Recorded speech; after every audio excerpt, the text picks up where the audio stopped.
Hey guys, welcome back to my channel. I hope you guys are doing great. Thank you very much. We are 2,500 plus strong family. It's been a while. Yes, we made a lot of videos for the MG Aster and the car scene in India. Now we are in Australia and the car scene here is amazing too. Now we have a new addition to the family, and that is the Toyota Prado. This is the Kakadu version. How many versions of the Toyota LandCruiser Prado there are? So the GX, which is the base model, GXL, which is the second top from the base model, and then we have the VX, which is the second from the top, and then you have Kakadu. There is also an Attitude version, which is a mix of VX and Kakadu. Now the Kakadu is the top of the range, so it comes with everything included. We are going to review the Toyota Prado LandCruiser that is behind me. This is my own car. I've had it for a while. We have been teasing it through shorts. So this is the Toyota LandCruiser Prado. Now why did I go with the Toyota LandCruiser Prado? Is there no MGs in Australia? There are plenty of MGs in Australia, but when you live in a country like Australia, you need a 4x4, a proper 4x4. Yes, Mahindra sells their cars here in Australia as well. There is Mahindra Scorpio N here in Australia. There is also the XUV 700. The Mahindra Scorpio N is 4x4, but it's not exactly what you would expect from a 4x4. We also do have what we call in India pickup trucks here by Mahindra, the Bolero, the Scorpio. You have them here in Australia, but they're nowhere as close to, and you will see in the future, as close to the Hiluxes or the Mitsubishi Tritons or the Isuzu D-Maxes. But let's come back to the beast that is behind us. Now this version is the top of the range. Of course, it comes with a sunroof and all the bells and whistles that you would expect out of a proper 4x4. This is also a luxury 4x4. Technically, it is meant to be a proper off-roader, but there are debates. I have owned this car personally for the last 4 months, and for the last 4 months she has been great. We have been to the beach. Yes, here in Australia you can go to the beach, and there's a whole science going off-road with a proper 4x4. In Australia, the terrain is very challenging. It's not as simple as, you put it in high or low 4. There is a lot of other points you need to follow when you actually drive a 4x4 with the terrain that we have here in Australia. Prados, within their own entity, are a very strong car. It's a shame that we don't have the Toyota LandCruisers Prados in India. Yes, you can buy them, but they're all imported. They're not technically sold by Toyota. We also have the Fortuner here in Australia, and you will see them in the future videos. But Fortuner, again, as per my experience, is not actually technically, you couldn't call it a proper 4x4. It is a mix between a Hilux and the Toyota LandCruiser Prado, and you will see why when I start to compare the two, and you will see exactly why Toyota targeted the audience in India with the Toyota Fortuner, and it's successful in India. Of course, it kind of caters to all the bells and whistles of having a good 4x4. Toyota engines, you can't go wrong with them. Toyota still holds its resale value no matter how old the actual version of the car you do get, from the Corollas all the way up to the LandCruisers. When I was looking to buy a car, what I exactly wanted from my car, and she gives me all of that. Here in Australia also, it is always good to have the front bull bar, or we call it the roo bar. Roo bar is a short form for kangaroo bar. There are a lot of kangaroos out on the road here, so in the end of the day, it's always good to have a proper factory fitted or after factory fitted with proper sensors on it, so the airbags can deploy in your vehicle. So let's have a deeper look into what the Prado really offers above the competition. So let's have a closer look at the Prado. Now from the front, it's got an aggressive look. It is got turning lights. So in the end of the day, if you see all these lights in here, this is turning. So if you turn left or you turn right, both the headlights will follow the lights. Comes with a front camera. It has a off-road pack. I'll explain exactly what that off-road pack is. But if you actually go around it, now I have the ARB bar put onto it. It's a sturdy metal. There's front parking sensors you will find. Of course, if you look at the side profile, huge tires. The tires technically are 265 by 70 R17s. I am going to go bigger eventually, but so far this is the tire profile that I'm actually using. Now, in the end of the day, if you look at it from all sides around and we go around the vehicle, I've got a spare tire as well. Now, this one is slightly bigger than the standard tires that I have on my car. There is a tow bar in the back here, and there is a plug when we can tow. Now, the Toyota Prados are well known for their towing capacity. This can tow up to 2,500 to 2,800 kilos at a time with a trailer on it. So it's good for people who want to, tow boats and caravans. We are getting a boat also very shortly.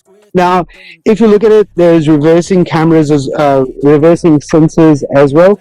And the reversing camera is right here in the tire. I have a secondary camera that I have put on there. That's when you're actually hauling boats or caravans. It's good to see exactly how you're turning, but it's also good for rear traffic. Now this is how it looks from this side. There is of course a camera under the ORVM, and that's what it is from the outside. So let's have a look at the passenger side. So if you open the passenger side, as you can see, the front passenger seats come with adjustments, automatic, top and bottom.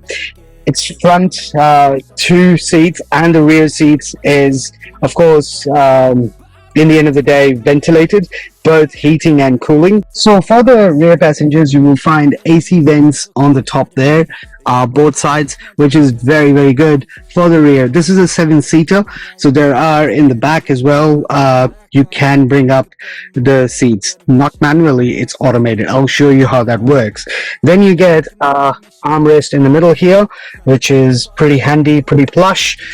This is leather seating, and this is a 5-star rated car. And you get your baby car seats, anchors as well included. Now, one of the best part for rear passengers is that you do have a built-in DVD Blu-ray player, which in the end of the day is good for rear passengers if you've got kids or family in the car. And it all runs with a remote that you can utilize. Tweeters and speakers that are there, cup holders, and good space, of course. Now, if we go to the boot of the car, if you open it, now it is a massive boot, but that's why we need a 4-wheel drive here in Australia. It's good when you're actually traveling. Now, we're a family of 3, so for us, it's really, really good. But I've got a lot of 4-wheel drive, tire pressure refills and tools, and I've got shovels here. There are recovery boards on the top, and if you wanted to bring up the extra 2 seats in the back, there are buttons for them here. They're all automated. You don't have to manually do anything with it. There's also a power plug that comes in the car in the boot, which is good and handy if you are actually charging things or you want to turn a electronic item on, basically. So now let's go to the front. This is the driver's console, of course. So if I just turn the on, Now it comes with all the bells and whistles that you require, and I put in extra accessories. I'll explain all those extra accessories, like what is the ultimate performance iDrive throttle controller, which I have in the car. Pretty much all your, if you move your tires left or right, you can see the car actually pointing it to that zone. You can we have 360-degree cameras, so you can actually look at the car and change the view of your car, basically. In the end of the day, it comes with built-in maps, GPS, and a compass as well. Audio setups are here as well. Basically, USB, Bluetooth, CD, DVD, AM, AFM, AM, FM. It's all there. Now, I have got this little accessory for my car, and I'll explain why. But I'll also explain why I went with this specific accessory. I have a CB radio in my car. It's good, especially when you are traveling a lot and you're doing a lot of off-roading. It's good for emergency services as well. And I'll explain how in Australia it is legal. You can properly actually use it, but it's not a toy, basically. So you have all your aircon adjustments right here. Basically, for the rear passengers also, you can turn it on from here and turn it off from here as well. If you go down here, it's all your diff locks, your DAC system, and your high and low floor, basically. And now here you will find your ventilations that you can turn on and off at will, basically. It has a lot of charging points that you can use and utilize, basically. Automatic IRVM, and you have the sunroof here. I'll hopefully get a night scene as well. Ambient light is sufficient. It comes with a lot of ambient light in the back, in the front, in the footwell as well. And I'll put in a night shot next.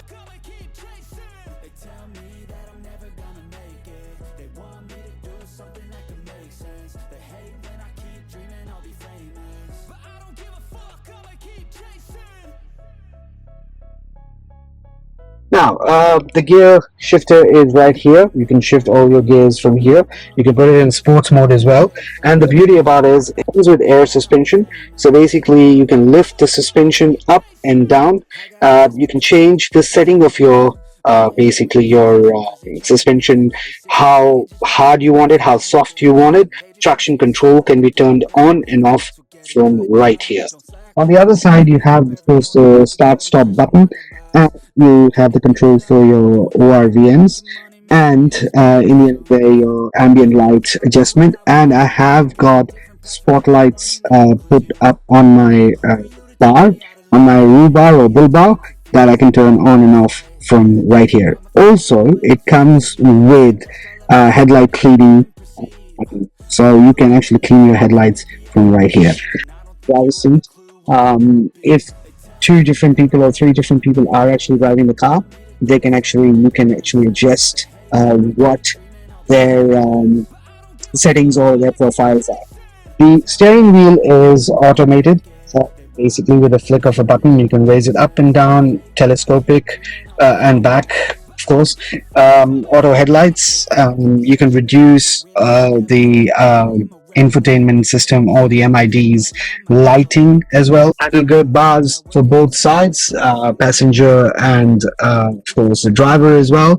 And you get automated lighted visor mirror, and if you wanted to increase sunshade, you could, using this flip out both sides. Both sides get lit up visors. And for your rear, if you wanted to look at your rear passengers, if you've got kids in the car, this is a very handy tool to have.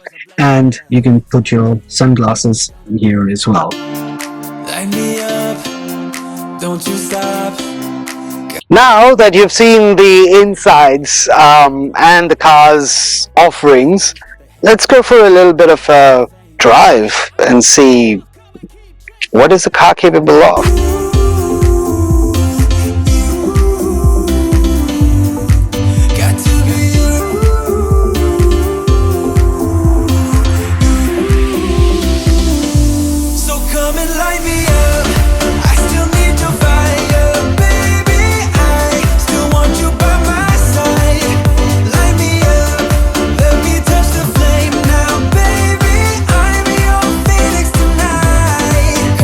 There's something about the Toyota Prado that is just amazing. The suspension handling, the economy is good. I'm getting around about 11 in the city, and if I really drive well on the highways, it's 13.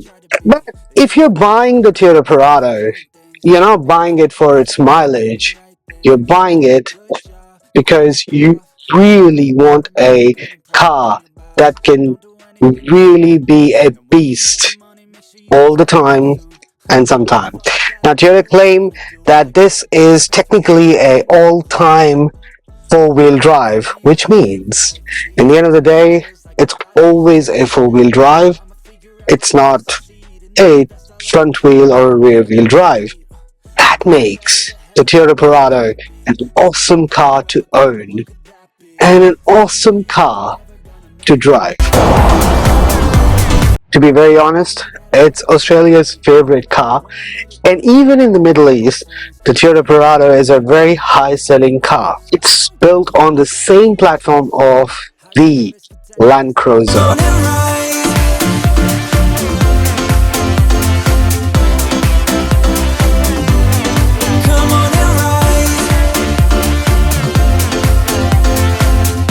Toyota in Australia has a tagline, and that is awesome feeling, or what a feeling. It is truly what a feeling. In the end of the day, when you drive the Toyota Prado on the highway or off-road, the suspensions are so well built that in the end of the day, you are just going to sail through everything and no one's going to feel anything. It's smooth, really, really smooth. And because you have the option to fine-tune the suspension as per your requirement in the Kakadu version, I've taken it to the beach, and we will take it to the beach again, and I'll show you what I do. And there is a proper way of driving on the beach. You have to make sure that your tire levels are low, so you get better grip. But coming back to driving on main roads, it's a breeze.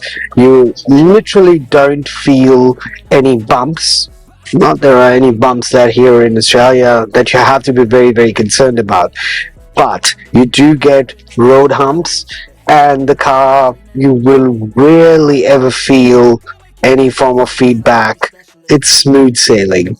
Now, a Toyota engine, especially in these Toyota LandCruiser Prados, is so fine-tuned that this is a petrol engine, V6, and you can hardly ever even hear the engine at all, even if I rev hard, which I am right now. The best part that I find about the Prado is how seamless it is and how luxurious it feels, even though it's built purely for off-road. Now, a lot of people will debate this point. The problem that I do find with this version of the Prado is that there is one lack that I think Toyota could have integrated. You do get middle diff locks. You could have gotten rear diff locks or front diff locks, but in the end of the day, the middle diff locks do their job quite aptly to really not worry about when you're off-road. On the highway, this car is purely a pleasure to drive.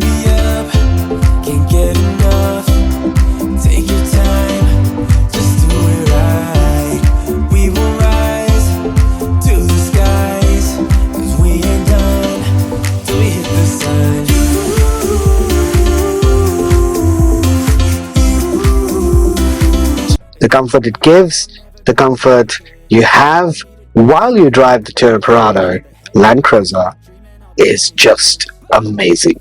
Now, this is the 150 series. The Newton of torque is 410. It's powerful, really powerful. But like any car manufacturer, Toyota always really has some form of lag in their engines. So for that purpose, you can get either the iDrive throttle controller, or there are other companies that do the same. But I prefer iDrive because it really peps the engine, opens up the engine, and when you want to go, it really allows you to go. In India, I've driven the MG Gloucester, and I've driven the Toyota Fortuner, I've driven this Mahindra Scorpio N, and you know what? Up until now, really had forgotten I missed it. Once I sat back into the driver's seat and started driving the Toyota Prado again, I realized I had really missed the Prado from the beginning. See, the Indian market is very flooded currently with SUV genre, but are they proper SUVs? No, you really don't have that many options. If you wanted to buy a proper 4x4, you either have to go with the Mahindra Thar or the MG Gloucester or the Scorpio N, or you have the Toyota Fortuner.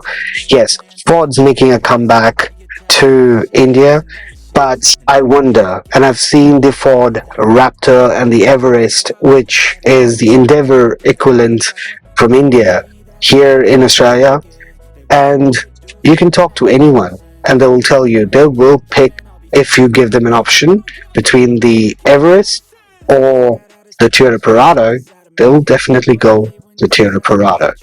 There's also another vehicle that is the underdog when it comes to the mid-size SUV 4x4 vehicle, the Pajero. Now, the Pajero, by no stretch of a mile, is a lesser car than any of the cars like the Toyota Prado. The only thing is, the Pajero still feels more like a wagon than it feels like an actual stanced or proper built, heavy built 4x4. In a market like Australia, Pajero still sell, but to me, a Pajero, if I had to compare it to the Prado, feels more like a wagon than a proper SUV or a proper 4x4. Believe me, the Pajero, I've driven one, and it is very strong. However, it doesn't give you that good or awesome feeling like a Toyota Prado does. In the end of the day, I think the Indian market really desperately currently really needs something like the Toyota Prado that is a perfect all-rounder. The Fortuner, in the end of the day, I still feel it's underpowered, and it's neither an SUV, neither it's a proper 4x4. Why am I saying this is because if you look at the Fortuner kind of is really not something that I would personally want to buy if I really wanted a proper 4x4 to do what I wanted to do. We are going to make more videos on the Prado as well, and yes, the MG Aster, it has had a facelift. We were predicting that facelift for a very long time, and I'm glad that the Indian diaspora actually got the facelift that they were looking for. I still keep getting a lot of comments that I read through about the MG Aster, and I promise you I will make a dedicated video to really talk about the MG Aster. But I'm also going to be working on a lot more videos for the Toyota Prado. The reason being is because these days driving the Prado and taking it off-road and having fun with it, the off-road capability, we do have a lot of off-road tracks here where we live, and I will take you off-road and I'll show you exactly what this car is capable of. Until next time, do take good care of yourself.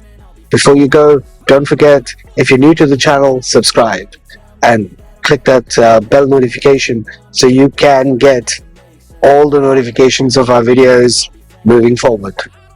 Have a great day ahead, or have a great night ahead. Whatever time you're watching this video, be safe. Bye.